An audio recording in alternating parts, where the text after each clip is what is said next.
2025, negara mensasarkan untuk kita ada 5 unicorn, syarikat startup yang bernilai $1 bilion ini. Bagaimana kita melihat berbaki 2 tahun lagi ini kita boleh mencapai angka ini sebagai contoh.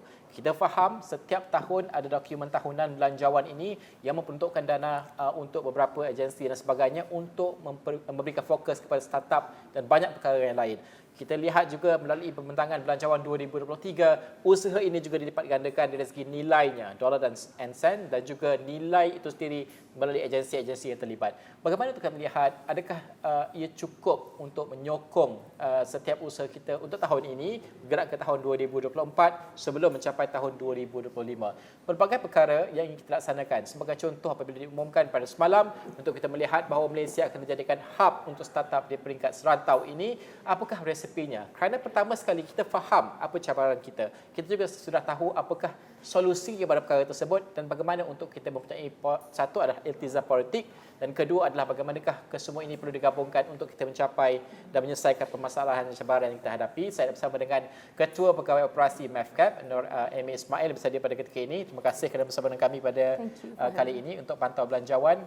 Belanjawan ini dokumen tahunan. Banyak perkara yang disebutkan. Antaranya adalah khazanah, KWSP akan suntik dana dan sebagainya terlibat. Ada banyak lagi di bawah tekun dan sebagainya. Okey, ini soal dana hampir selesai kalau dari segi nilainya. Tapi soal membangunkan startup ini sehingga menjadi unicorn, ada banyak aspek lain. Handholding, talent sebagai contoh. Ada banyak lagi perkara lain. Ya. Bagaimana untuk kita melihat bahawa dokumen tahunan ini on the right track pada pandangan ini sendiri? Okey, saya rasa lepas bajet Madani 2023 tu, topik dia keseluruhan bagi saya, the Prime Minister say like menoktahkan kemiskinan. Betul. Yeah, so kita nak cepat nak noktahkan kemiskinan ni, from one angle we can look at from teknologi, membantu melalui teknologi, sebab kita dah boleh besarkan lagi gig ekonomi kita.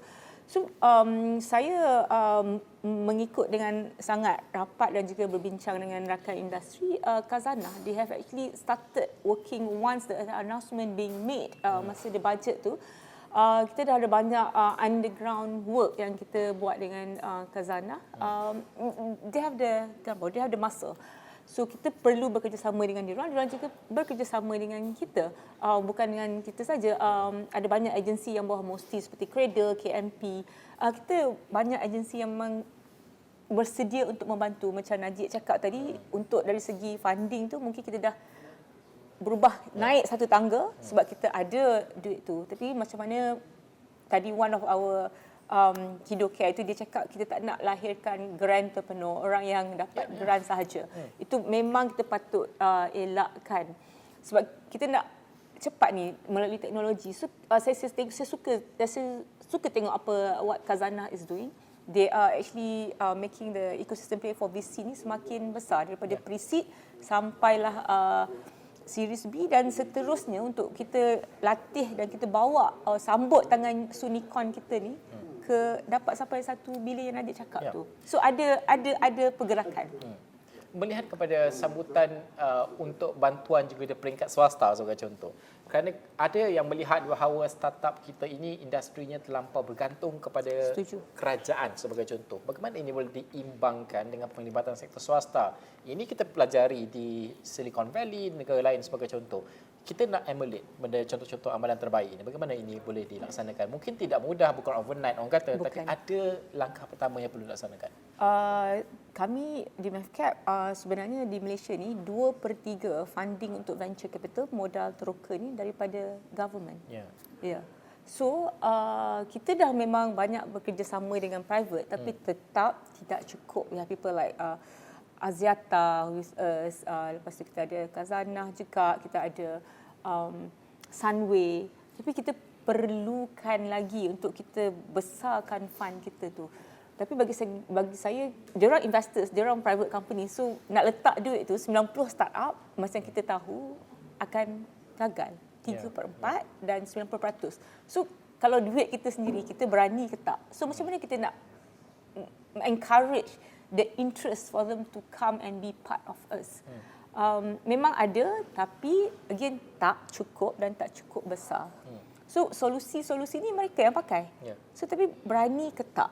So itu tugas kita sebagai the largest venture capital untuk terus keluar dan we have to go out there and convince the investors that Malaysia is the place and we have the talent, we have the technology and we need your support. But diorang cakap kena tengok konsep framework business, cakap kena berani take risk lah.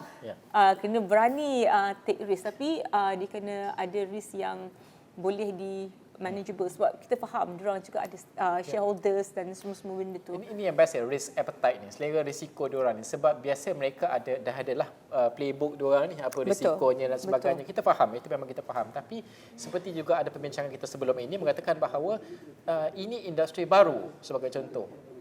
Pembaharuan itu diperlukan dari sudut bukan sahaja menerima industri ini, tapi juga selera risiko kita tu kena tambah sikit. Mungkin risiko ini kalau kita lihat, ini kalau kita buat betul-betul, kita invest dengan betul, kita bimbing dengan betul, ada jalannya dan juga pulangan yang mungkin tidak sama dengan sektor tradisional lain yang dah well developed, tapi ada masa hadapannya. Bagaimana ini harus diambil kira dan mengira dan juga menghitung risiko untuk sektor swasta dan juga mungkin venture capital sendiri, kerana kita tidak mahu hanya grantpreneur sebagai contoh menaburkan wang, tapi kestabilan dan juga resilience itu wujud. Kalau saya tengok balik framework dekat MAVCAP ni, kita tak teruskan dengan direct investment. Kita bekerja dengan 8 fund managers yang memang berpengalaman. Okay? So katalah saya ada Gobi, saya ada 500. Ini semua kita punya fund managers yang memang dah ada experience globally. So risk kita kurang. Okay, dan on top of that, katalah saya letak dekat Gobi RM1, mereka akan bersama-sama dan kita raise fund minimum RM3, like 1 kali 3. So lagi banyak fund dan kita dah manage kita punya risk tu. Kita perlu bermain tu, itu maksudnya kolaborasi tu penting. So we have the fund and kita nak reducekan risk kita. We want to be known as a premier fund of fund punya outfit ni. So kita bekerja dengan orang yang pernah bereksperience, dari situ kita boleh juga develop VC talent, kita belajar daripada jenama-jenama all these big brands, so that kita faham sebagai investor kita perlu manage the risk. So maybe that's actually what we can offer as the largest venture capital, that look, the government is there to support and we will raise fund together through all these big fund managers. Banyak kita bincangkan tentang satu adalah talent kena ada.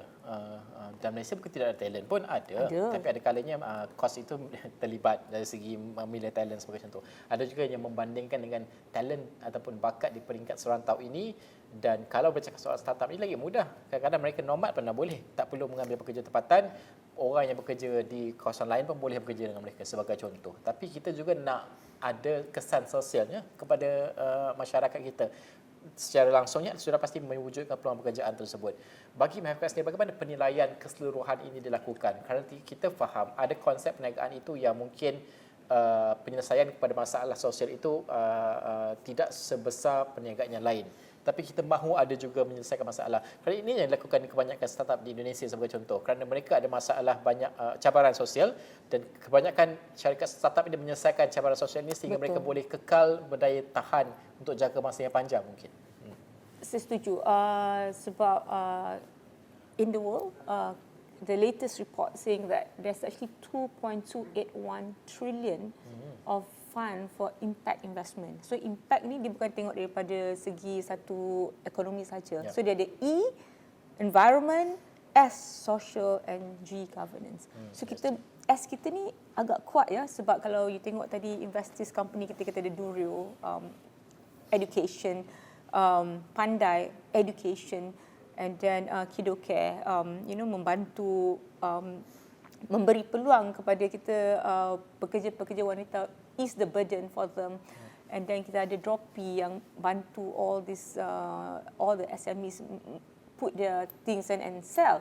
So the social impact is actually huge. Cuma kita tak ada definition of apa kita sebagai Malaysia ni nak define kita punya impact investment. Kita ada, kita buat, dan saya rasa saya tahu Securities Commission memang banyak juga all this good fund, tapi mungkin kita tak cukup keluar dan tak cukup proper framework to say, look, Malaysia maybe one day or very soon that we can be called like, this digital mafia, like PayPal mafia, digital mafia of Southeast Asia, and then we can go global. So sekarang ni memang kita ada banyak semua masalah, tapi saya rasa kita juga betul jalan cara yang betul. Mungkin lambat sikit, mungkin kita kena sebenarnya lebih agile. So polisi kita kena tengok, kalau you kata just now, I know what you're saying like the digital nomad. Saya rasa digital nomad tu tak ada masalah, sebab kita perlu learn from other people, and they will also have to learn from us. So this is where you actually have a better knowledge management punya policy. Kita kerap membincangkan sudah pastilah cabaran, ruang pendambang dan sebagainya, tapi banyak cerita kejayaan juga sebenarnya. Betul. Yang kita kena ketengahkan supaya orang faham, adalah yang berjaya, sebab tak adalah orang rasa macam malap saja. Tak ada. Saya depends kalau you nak tengok benda tu like when people say if you are haters, you always be haters. If you are supporters, you always be supporters. Sebab kita pun tak adalah sampai jadi toxic positivity. Tapi kita cukup menolak cerita Kita cukup menolak. So katalah teruk sangat ke Malaysia, tapi alhamdulillah kita ada Kasem. Okay, kita ada Kasem. So kalau kita ada satu Kasem, kita mungkin ada lagi lebih banyak Kasem. Sebab kita dalam pipeline kita banyak Sunicon. So nak bawa mereka ke 1 billion valuation tu. Kita betul-betul kena make sure that ecosystem kita memang support untuk bawa mereka ke sana. Mungkin kita tak perlu tengok sangat nak 5 unicorn ke 10 unicorn ke, for as long as the journey and the support from every parties. You tak boleh kata government punya semua kerja. Tak, it has to be the whole ecosystem play. The universities have to come into place, the agencies, the government as well as the private sectors. Semua ini. Itu sebenarnya sepinya kalau kita melihat juga, dan amalan terbaik sudah pasti kita belajar juga dari negara serantau, Vietnam dan sebagainya. Ini ada banyak contoh-contoh yang boleh kita pelajari. Sudah pasti ini usaha berterusan yang dilaksanakan, khususnya di MAVCAP sendiri juga ada banyak usaha yang dilaksanakan, dan juga ada assessment dan penilaian cabaran industri itu yang harus diberikan tumpuan. Okey, kita akan melihat seketika kembali selepas ini. Kita bawakan, tadi kita dah cakap sudut tentang pembiayaan dan sebagainya. Selepas ini salah seorang yang pengasas startup ini juga, untuk kita fahami di peringkat pelaksanaan ataupun usahawan ini, apa cabarannya, apa dia pandangan mereka, sudut pandang mereka yang perlu kita berikan perhatian, supaya kita faham kalau ada dana diletakkan di bawah belanjawan ataupun di bawah agensi tertentu, apa lagi yang harus disalurkan kepada mereka supaya mereka boleh berjaya sampai ke Sunicon, sampailah kepada unicorn. Selepas ini.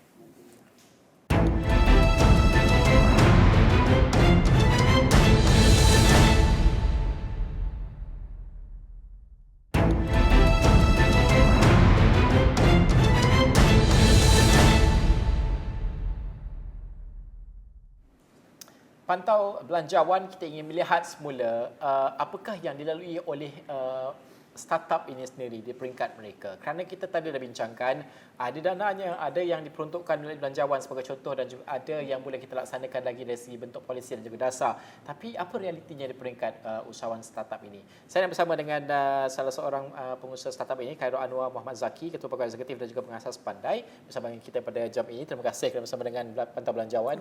Okey. Dana dah ada, cabaran kita sudah tahu, penyelesaian pun kita tahu sebenarnya. Tapi ada kalanya ada stumbling block sebagai contoh untuk pelaksanaan yang lebih menyeluruh sebagai contoh. Sebagai seorang usahawan yang terlibat dalam sektor startup ini sendiri, bagaimana untuk melihat bahawa hurdle ini ada cara penyelesaiannya? Kita pun nak wujudkan hub, walaupun ada kalanya orang tanya hub ni macam mana keadaannya sebenarnya kan. Tapi yalah, ada usaha itu kita puji. Tapi untuk bergerak dan memastikan bahawa iltizam di peringkat politik satu kena ada. Kedua adalah di peringkat startup itu kadang-kadang memang mereka dah ada iltizam pun, mereka dah tahu apa nak laksanakan. Bagaimana ini boleh diharmonikan lagi? Okey. Yes, Najib, terima kasih jemput saya. Betul, dalam industri startup ni, bila kita mahukan satu benda yang baru, especially benda yang disruptif sikit lah, guna teknologi, nak buat benda yang mungkin tak pernah ada sebelum ni, memang banyak cabaran dia, especially peringkat awal. Dan selalu dalam dunia startup ni, kita selalu cakap the valley of death tu lah, yang mana awal-awal bila nak grow, the first 1, 2, 3, 4 years ni, banyak startup-startup yang malangnya kecundang lah. So cabaran tu datang dalam banyak bentuk. Selalu kita discuss tentang funding semua ni, tapi bukan funding sahaja, ada cabaran-cabaran lain lah. Terutamanya apabila melibatkan, satu adalah resources lah. Satu yang melibatkan sumber modal insan yang berkapasiti tinggi. Sebab kita nak buat R&D, nak pelopor teknologi baru. Yang keduanya dalam bentuk regulatory framework juga. Sebab kita cakap pasal hub-hub apa semua, tapi yang penting adalah bukan saja bantu dari segi dana atau bimbingan, tapi juga sediakan ruang yang memudahkan startup-startup ni untuk try benda-benda baru. Kadang-kadang benda yang kita buat ni mungkin tak clear. Adakah langgar undang-undang ke kan, ataupun grey area ke. Jadi inisiatif baru macam lately ni kita ada inisiatif yang allow sandbox kan. Yang mana kita boleh try. Jadi macam Pandai ni kita aplikasi untuk belajar sekolah. Boleh ke aplikasi macam kami ni digunakan di sekolah, okey ke tak? Atalah di rumah saja. So macam baru-baru ni kami terlibat dalam inisiatif National Technology Innovation Sandbox yang mana Pandai sebelum ni B2C saja. Parent download satu-satu, pelajar download satu-satu, tapi alhamdulillah kita dapat program macam 6 month untuk try aplikasi Pandai dalam actual school environment, melibatkan 5 buah sekolah. So benda-benda macam inilah yang juga startup perlukan sedikit leeway, sedikit relaxation dari segi mungkin undang-undang ke, memudahkan untuk startup untuk try benda-benda baru dan test out lah, especially peringkat awal. Bagaimana untuk melihat usaha di peringkat sandbox ini sebagai contoh? Tadi kita melihat dan kita sebutkan bahawa ini kita akan test the ground. Kita tahu kat mana kekurangannya, kat mana ada red tape-nya dan juga kat mana perundangan itu harus disemak mungkin kalau kita boleh gunakan bahasa itu. Adakah dapatan sandbox ini pada hemat Khairul sendiri cukup diambil oleh pihak berkuasa ataupun pembuat dasar sebagai contoh untuk mereka, hey look, ini kita perlu ubah untuk kita push startup kita. Okey. So program-program sandbox ni agak barulah relatively dekat Malaysia ni. Tapi terima kasihlah kepada kementerian berkaitan terutama MOSTI yang menjadi macam gatekeeper lah untuk push ataupun nudge sikitlah kementerian-kementerian lain untuk allow perkara-perkara baru untuk dibuat dalam bentuk sandbox ataupun testing trial. Tadi Najib ada sebut tentang semak kan. Saya sukalah perkataan tu sebab bagi peringkat startup ni awal-awal ni mereka apa yang mereka nak bukannya immediate revenue tu, terus buat terus jual tu, tapi lebih yang kita nak ialah kata suara pengguna atau customer sebenar tu. Validation bahawa benda yang mereka buat tu adalah benda-benda perkara yang betul-betul selesaikan masalah. Perkara solution atau produk atau servis yang betul-betul diperlukan oleh pelanggan. Jadi kita nak test tu validation peringkat awal. Jadi sandbox ni adalah bila dibuat dalam satu tempoh period, ujungnya adalah sikit reporting, dia punya hasil dia apa semua yang diangkat kepada kementerian. Tapi yang penting juga untuk startup tu belajar daripada kesilapan dia untuk buat benda-benda baru. Satu pengalaman yang saya interesting baru-baru ni, saya ada ke Silicon Valley di San Francisco, berjumpa dengan usahawan sana dan investor di sana.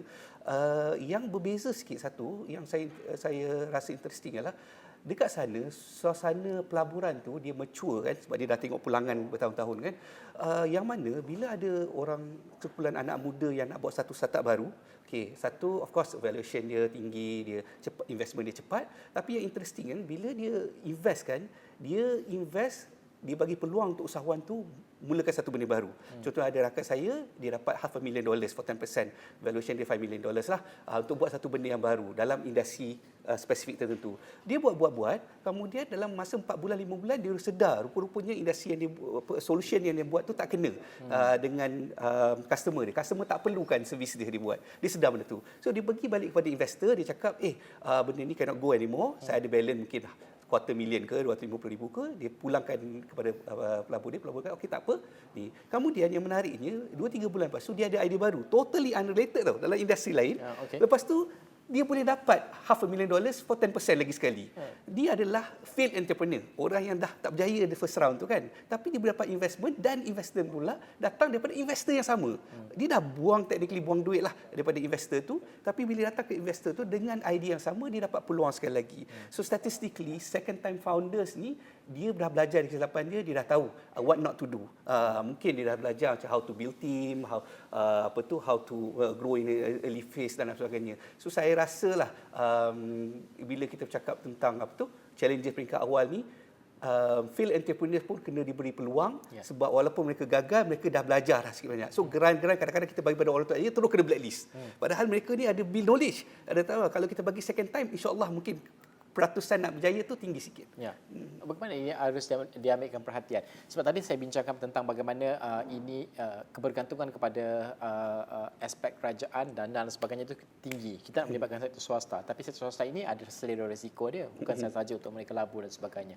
Apabila dalam melibatkan kes seperti ini, penilaian mereka agak sensitivity itu agak lebih tinggi melihat kepada perkara ini. Bagaimana ini boleh titik keseimbangannya di mana? Kerana mereka juga perlu memerhatikan sebab ini of course wang mereka. Bagaimana ini boleh dilakukan? Okey, itulah di Malaysia ni kita bersyukurlah sebab ada banyak bantuan yang disediakan oleh kerajaan kan, grant dan sebagainya. Tapi tak cukup sekadar daripada kerajaan saja. Yes, kita perlu daripada swasta dan daripada pihak lain lah. So, of course, kita tak boleh nak blame the sector dekat Malaysia ni sebab kita mungkin tak semature negara-negara yang dah lalui proses lama. Mereka dah, they have seen the returns already. Duit dah ada beranak pinak, jadi mereka boleh guna konsep ni lah, spray and pray. Dia invest banyak-banyak dan berharap lah mungkin ada yang berjaya, ada tak berjaya. Tapi di Malaysia ni, of course, konservatif sikit. Mungkin dana tak sebesar di luar sana. Mungkin satu lagi, mereka tak lihat kejayaan tu. Tapi apa yang kita boleh buat adalah mungkin kita perlu menggesa lah sektor korporat dan juga body-body seperti WSP, KUAP ke ataupun kerajaan lain ataupun dana-dana daripada korporat, DLC dan sebagainya untuk sediakan satu sebahagian daripada pool mereka untuk test out investment dalam early stage companies. Banyak mereka didiversifykan pool of fund dia kepada company yang lebih mature, less risk kan, mature jadi selamat. Tapi we have seen even investor daripada luar negara mula lebih agresif untuk cari peluang di peringkat early stage sebab walaupun risiko dia lebih tinggi, pulangan dia pun lebih tinggi. Jadi cara terbaik saya rasa untuk korporat-korporat ni, tak kisahlah sebagai syarikat besar ke, JSC ke apa, mungkin boleh mulakan dengan dana yang kecil, test out dulu. Mungkin kalau tak boleh nak validate sendiri, nak pilih mana satu nak invest ni, boleh guna agensi seperti MFCAP untuk bagi fund dan mereka managekan. Dan lihat sendiri peluang yang boleh. Dan sektor korporat ni, dia ada advantage, dia bukan bagi duit semata-mata, dia bagi market access. Contohlah, kami daripada aplikasi pendidikan sekolah. Kalau kita dapat korporat yang dalam education juga, publisher ke, universiti, sekolah ke apa, invest pada kita, kita bukan dapat duit saja, kita dapat market access juga. Sama dengan industri-industri lain. Maksudnya bukan saja. Dia holistik lah. Sama juga macam industri lain yang melihat kepada holistik, hand holding dan sebagainya. Jangan hanya mungkin melihat kepada dari segi dana, penting dana, tapi benda yang lain juga market access, hand holding, ajar mereka mungkin cara pengurusan yang lain dan juga pengurusan talent juga mungkin kerana mereka lebih berpengalaman dalam aspek ini.